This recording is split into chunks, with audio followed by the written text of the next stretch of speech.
नीम करोली बाबा जो कि उत्तर प्रदेश से हैं और ये हनुमान जी के बहुत बड़े भक्त हैं।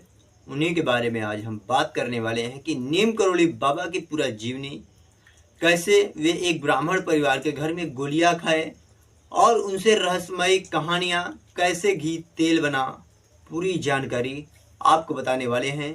उनकी जीवनी से रिलेटेड लेके मृत्यु तक की कहानी, पूरी हिस्ट्री आपको बताएंगे। तो दरअसल बात करते हैं उनके जन्म। उत्तर प्रदेश के फरीजाबाद जिले के अकबरपुर गांव में एक धनी ब्राह्मण परिवार के घर में हुआ था। हाँ, वे एक धनी ब्राह्मण थे, गरीब नहीं थे, क्योंकि उनका जन्म एक ब्राह्मण परिवार में हुआ था। तो इनके पिता का नाम दुर्गा प्रसाद था। दुर्गा प्रसाद थे। नीम करोली बाबा का पहले नाम नीम करोली नहीं था, इनका नाम लक्ष्मी नारायण शर्मा था। इनके बचपन का नाम इनके पिता ने रख दिया था। 11 साल की उम्र में इनके पिता ने शादी कर दिया। इसके बाद ये भागकर गुजरात आ गए। गुजरात में नीम करोली गांव में रहने लगे। वहीं इनकी तपस्या किए। उसके बाद 10-15 साल रहने के बाद एक बार फर्रुजाबाद रह रहे थे, तब किसी ने उनके पिता से कहा कि आपका बेटा फर्रुजाबाद में रहता है। इसके बाद नीम करोली बाबा तुरंत वहां पहुंचे और पहचान गए, तो वे उनको घर आने का आदेश दे दिया। इसके बाद नीम करोली बाबा अपने पिता की आज्ञा मानकर घर आ गए और घर पर रहने लगे। रहने के कई सालों बाद वे फर्रुखाबाद आ गए। उसके बाद फर्रुखाबाद नीम करोली गांव में रहने लगे। इसके बाद गांव वालों से उतना खास परिचय नहीं था, लेकिन बाबा ने जो कहा वे सत्य कहा और गांव वाले को विश्वास हो गया था कि ये कोई महान बाबा है। इसके बाद वो लोगों ने इनकी एक गुफा बनवाई और गुफा में रहने लगे। उसके बाद बाबा ने वहाँ भक्त जाने लगे। उसके बाद बाबा मिलने लगे। उसके बाद बाबा ने उस गुफा के ऊपर एक हनुमान जी का मंदिर बनवाया। उसके बाद लोगों से मिलने लगे और गांव वाले से मिल घुल कर व्यवहार करने लगे और उनके साथ खेलने भी लगे। जी हाँ, खेलने भी लगे और खेलते खेलते लुक्का छिपी का खेल खेलते। इसके बाद वे गायब हो जाते। जब उनकी बारी आती, जब लुक्का छिपी खेलते, जब लोगों को वे खोजते तो तुरंत खोज लेते, और जब इनकी बारी आती तो लोग इन्हें खोजते ही नहीं। इस पेड़ से उस पेड़, उस पेड़ से इस पेड़, जंगल में कहाँ, मतलब कि बाबा पल भर में यहाँ से वहाँ चले जाते। और ऐसा भी माना गया है कि कभी कभी वे पानी में भी कई घंटों तक नीचे ही रह जाते। मतलब कि यह आश्चर्य भी था और मनोरंजन का भी विषय था। पानी में इतनी देर तक रहना किसी को, साधारण इंसान को असंभव है। 1-2 मिनट, 3 मिनट से बेसी पानी में नहीं रह सकता। और इसी के साथ इनकी मुलाकात एक खेलते हुए एक पक्षी मारने वाला शिकारी गोपाल, जिसका नाम था, वह बाबा जी का भक्त बन गया। पक्षी पकड़ने वाला हुआ था। इसके बाद बाबा जी से वह काफ़ी परिचित हो गया। उसके बाद बाबा जी का वह सेवा करने लगा, नीम करोली बाबा जी का, यानी लक्ष्मी नारायण शर्मा जी का। इसके बाद वह प्रतिदिन बाबा जी के पास आता और उन्हें सब कुछ देता। ऐसी एक कहानी बताने वाला हूँ इन दोनों के बीच की, आपके रोंगटे खड़ी कर देंगी। तो दरअसल हुआ एक दिन, बाबा ने उसे पहले ही मना कर दिया था कि तुम्हें बिना बताए गुफा में प्रवेश नहीं करना है। इसके बाद उसने एक दिन दूध का बर्तन लिया और आया। तो हुआ क्या, उसका ध्यान नहीं पड़ा, वह सीधा गुफा में चला गया। वहाँ नीम करोली बाबा ध्यान में लीन थे और उसने एकाएक देखा कि बाबा ध्यान में लीन है। इसके बाद जो हुआ, आपको रोंगटे खड़े कर देंगे। नीम करोली बाबा के शरीर पर सांप लिपटे हुए थे। वह शिव रूप देखकर लड़खड़ाया और दूध का बर्तन गिर गया। उसने दौड़े दौड़े गुफा के बाहर आया और बेहोश हो गया। इसके बाद बाबा जी आए और उसने देखा और एक स्पर्श किया और उसकी बेहोशी दूर हो गई। तुरंत उठकर खड़ा हो गया और उनसे माफ़ी मांगा। और बाबा ने मुस्कुराते हुए कहा कि तुम्हें बिना बताए अंदर जाने के लिए मैंने मना किया था, लेकिन बाबा ने उसे क्षमा कर दिया, क्योंकि बाबा अपने भक्तों पर बहुत दया करते हैं। ऐसे ही एक कहानी और है। एक बार बाबा जी अपने भक्त गोपाल और एक मुस्लिम साथी के साथ जा रहे थे। हाँ, वही गोपाल जो कि गुफा में गया था। तो बता देने वाला हूँ कि जा रहे थे तो एक ट्रेन जा रही थी जो कि बाबा जी 200 मीटर दूर थे, तो बाबा जी वहाँ पहुँच नहीं सकते थे, ट्रेन क्योंकि फास्ट चलती है, आप लोगों को पता है। इसके बाद बाबा जी ने ट्रेन को 200 मीटर दूर से ही रोक दिया। इसके बाद जाकर सवार हुए तो ट्रेन चलने लगी। और आप लोगों को तो ट्रेन की कहानी मैंने बताई ही नहीं। एक बार की बात है, एक बार बाबा जी ट्रेन पकड़ कर कहीं जा रहे थे तो प्रथम डिब्बे के में बैठे थे। इसके बाद टीटी आया, कहा कि आपका प्रथम डिब्बे का टिकट नहीं है, आप उतर जाइए। बाबा जी उतर गए। इसके बाद ट्रेन भी रुक गए, जैसा कि कहानी को आप लोग को शायद पता भी होगा। उसके बाद रुक गई, रुकने के बाद नहीं बढ़ी आगे। क्यों? क्योंकि प्रथम डिब्बे का टिकट था। बाबा जी उतर गए और ट्रेन 1 इंच भी नहीं बढ़ी। सारे डिब्बे की चेकिंग हुई, इंजन चल रही थी लेकिन पहिए नहीं चल रहे थे। इसके बाद कुछ लोगों ने बताया कि बाबा जी हैं, इन्हें बैठा लीजिए, ट्रेन चल देगी। उसके बाद मजाक में रेल के कर्मचारियों ने उन्हें बैठाया और जैसे ही बाबा बैठे ट्रेन चल दी। सभी ने आश्चर्यचकित रह गया कि ये कैसे हुआ। इसके बाद जहाँ उतरे थे वे रेल नीम करोली स्टेशन था।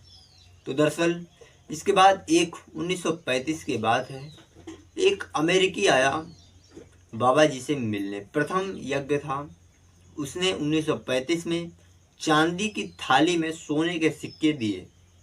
इसके बाद बाबा जी नहीं लिया। जब ये सिक्के दे रहा था तो वहाँ ब्राह्मण भी मौजूद थे। इसके बाद उनको बहुत गुस्सा आया क्योंकि इसने बाबा ने नहीं लिया। अगर वे लेते तो वे स्वयं नहीं लेते, वे ब्राह्मणों को दे देते। इससे अच्छा बाबा ने लिया ही नहीं। इसके बाद एक और बात है कि तीसरा यज्ञ था, बाबा जी नीम करोली थे। इसके बाद फर्रुखाबाद में वे आया, 3-4 डब्बे बड़े बड़े घी लेके आया। इसके बाद जो भक्त थे ब्राह्मण, वह इनको उसको अनादर किया। इसके बाद बाबा जी नीम करोली से सब कुछ देख रहे थे, वह स्नान कर रहे थे। आए तो ब्राह्मणों को बहुत डांटा। अगर आप भी बाबा जी के दर्शन करना चाहते हैं तो 15 जून को यहाँ मेला लगता है और आप जा सकते हैं। बाबा जी के 2 बेटे और 1 बेटी थी। बड़े वाले बेटे का नाम अनेक सिंह और छोटे वाले का नाम धर्म नारायण शर्मा है। बड़े वाला अपने परिवार के साथ भोपाल में रहता है। छोटे वाला जो कि एक वन विभाग का रेंजर है, जो कि कुछ समय पहले छोटे वाले बेटे के निधन हो गया। बाबा जी की मृत्यु कब और कैसे हुई, तो दरअसल बता देने वाला हूँ कि बाबा जी की मृत्यु 11 सितंबर 1973 को वृंदावन में हुई। वृंदावन में वे रह रहे थे, एकाएक उनकी तबीयत खराब हो गई। इसके बाद उनके भक्तों ने हॉस्पिटल में भर्ती कराया। इसके बाद जब डॉक्टर उनके मास्क लगा रहे थे, ऑक्सीजन मास्क, तब उन्होंने मना कर दिया कि मेरे जाने का समय आ गया है। इसके बाद उन्होंने 1:15 पर अपने देह को त्याग दिया। इनके मृत्यु का जो विषय है वह कोमा भी बताया जाता है, लेकिन ऐसा नहीं है। वे एक महान भक्त थे, उनका समय आ गया था। देखो यार, बाबा पर अनेक कहानियां बनी है और उनके अनेक भक्त हुए हैं और उनके इस चमत्कारी रहस्य की सारी बातें मेरिकल ऑफ लव एक किताब है उसमें लिखी गई है। उनके बुलेट प्रूफ कंबल की भी जानकारी लिखी गई है। हाँ, वही बुलेट प्रूफ जिसमें उसने एक सैनिक को बचाया था। सैनिक को कैसे बचाया था पूरी जानकारी बताने वाला हूँ। दरअसल एक बार की बात है, एक बार बाबा फतेहगढ़ में रुक गए। यह बात 1943 की है। यह रियल कहानी है, कोई बनावटी कहानी नहीं है। तो बाबा रुक गए। इसके बाद फतेहगढ़ में एक दंपति के घर रुक गए। वह बहुत गरीब था, गरीब नहीं था लेकिन एक साधारण इंसान था। उसने सोचा कि बाबा आज रुके हैं, हम कैसे इनका सत्कार करें। इसके बाद उसके घर में जो भी कुछ था उसने उसे उनको खिलाया पिलाया। उसके बाद रुके रात भर। उसके बाद उसने उनको एक चारपाई और एक चादर दे दिया।